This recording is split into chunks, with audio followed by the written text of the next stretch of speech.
Hello friends, welcome to study with Kashi. तो friends, आज की इस वीडियो में हम क्लास 12 फिजिक्स के चैप्टर नंबर 1 वैद्युत आवेश तथा क्षेत्र के मोस्ट इंपॉर्टेंट टॉपिक को करने वाले हैं, जो कि हमारे बोर्ड एग्जाम में हर साल पूछा जाता है। तो चलिए फ्रेंड्स, हम अपनी वीडियो को स्टार्ट करते हैं।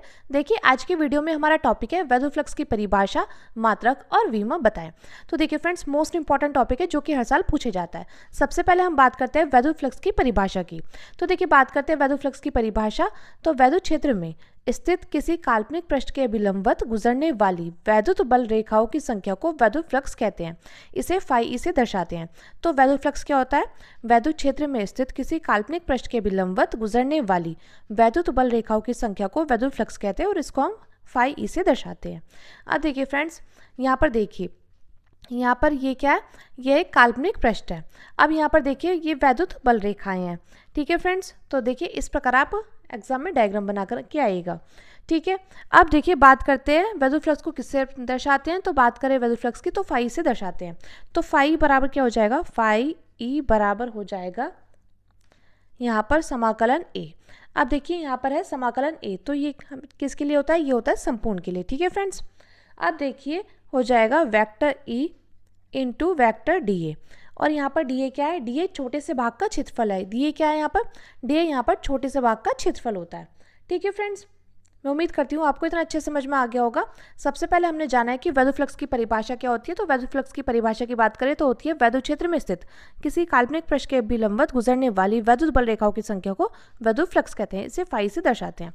और फाई हो जाएगा समाकलन A vector E into vector D A. और यहाँ पर डी ए क्या होता है? डी ए छोटे से भाग का क्षेत्रफल होता है। और देखिए ये समाकलन ए, ये क्या है? ये होता है संपूर्ण के लिए। ठीक है, अब देखिए बात करते हैं आगे। अब देखिए हम जानते हैं वेक्टर ई इंटू डी ए किसके बराबर होता है। तो देखिए यहाँ पर देखिए वेक्टर ई इंटू डी ए होता है, वेक्टर ई इंटू डी ए किसके बराबर हो जाएगा? ये होता है E into D A cos theta के बराबर होता है। किसके बराबर होता है फ्रेंड्स? ये बराबर होता है E into D A cos theta के। तो हमें क्या करना है? हमें vector into D A vector की जगह क्या रखना है? E into D A cos theta. तो हम यहाँ पर लिखेंगे phi E is equal to, यहाँ पर देखिए समाकलन A E into D A cos theta रखेंगे। ठीक है फ्रेंड्स, अब यहाँ पर देखिए हम यहाँ पर क्या करेंगे? ई और कॉस थीटा क्या कर देंगे? बाहर निकाल लेंगे। तो ये हो जाएगा phi is equal to E into cos theta. अब देखिए ये हो जाएगा समाकलन ए इंटू डी ए।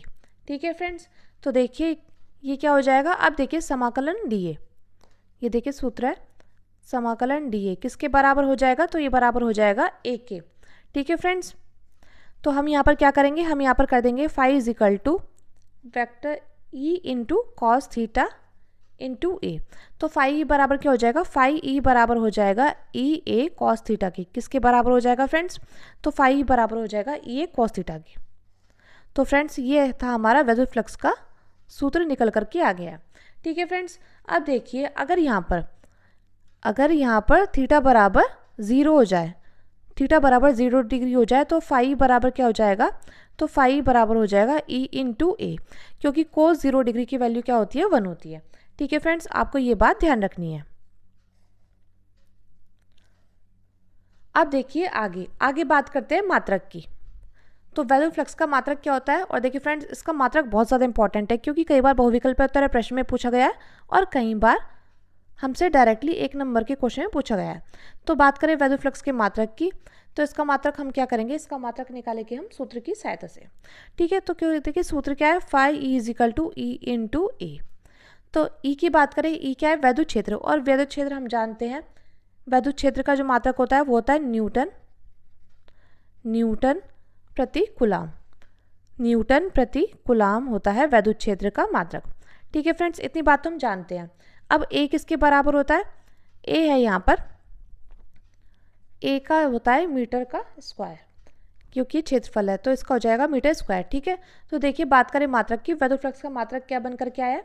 इसका मात्रक बनकर के आया है newton into metre square, newton into metre square प्रति कूलाम बनकर के आया है। ठीक है फ्रेंड्स, मैं उम्मीद करती हूँ आपको इतना अच्छे समझ में आ गया होगा। अब देखिए इसके अन्य मात्रक की बात करें तो इसका दूसरा मात्रक होता है वोल्ट इंटू मीटर। क्या होता है? इसका दूसरा मात्रक होता है वोल्ट इंटू मीटर। ठीक है फ्रेंड्स, तो देखिए आप चाहे तो इसको लिख सकते हैं न्यूटन इंटू मीटर स्क्वायर प्रति कूलाम। ठीक है, ये वोल्ट इंटू मीटर। तो देखिए कि है इसके दो मात्रक, और आप इसके मात्रक अच्छे से याद कर लीजिए क्योंकि कई बार आपसे ये पूछ लेता है और कई बार आपसे ये पूछ लेता है, तो आपको इसके मात्रक के बारे में अच्छे से पता होना चाहिए। अब बात करते हैं विमा की। तो देखिए वैद्युत फ्लक्स की विमा क्या होती है। तो बात करें विमा की, तो इसकी विमा हो जाएगी हमारी वैद्युत फ्लक्स की विमा।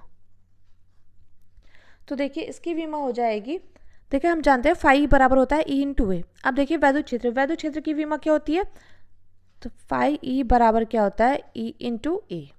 ठीक है, अब देखिए यहाँ पर देखिए ई की विमा क्या होती है, ई की विमा होती है एम एल टी की पावर -3 ए की पावर -1। और बात करें ए, क्षेत्रफल की हो जाएगी एल स्क्वायर। ठीक है फ्रेंड्स, यानी कि ये हो जाएगा एम एल की क्यूब टी की पावर -3 ए की पावर -1। तो हमारी वैद्युत फ्लक्स की विमा निकल करके आ गई है एम एल की क्यूब टी की पावर -3 ए की पावर -1 निकल करके आ गई है। तो फ्रेंड्स मैं उम्मीद करती हूँ आपको अच्छे समझ में आ गया होगा वैद्युत फ्लक्स की परिभाषा, सूत्र, मात्रक और विमा। तो फ्रेंड्स आप चाहे तो इसका स्क्रीनशॉट भी ले सकते हैं। तो वैद्युत फ्लक्स क्या है, वैद्युत क्षेत्र में स्थित किसी काल्पनिक पृष्ठ के विलंबवत गुजरने वाली वैद्युत बल रेखाओं की संख्या को वैद्युत फ्लक्स कहते हैं। इसे हम फाई से दर्शाते हैं।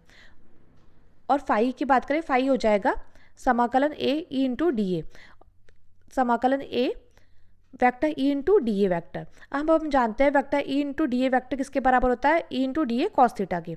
तो देखिए यहाँ पर हो जाएगा फाई इज इक्वल टू समाकलन A E into D A cos theta के।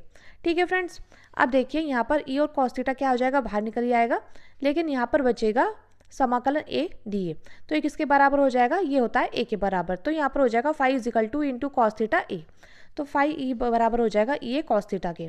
और अगर यहाँ पर थीटा बराबर 0 कर दे तो हो जाएगा phi is equal to E into A. तो ये हमारा वैद्युत फ्लक्स का सूत्र निकल करके आ गया। अब बात करें मात्रक की, तो इसका मात्रक निकालते हैं। अब देखिए वैद्युत क्षेत्र का मात्रक क्या होता है, न्यूटन प्रति कूलाम, और देखिए क्षेत्रफल का होता है मीटर स्क्वायर।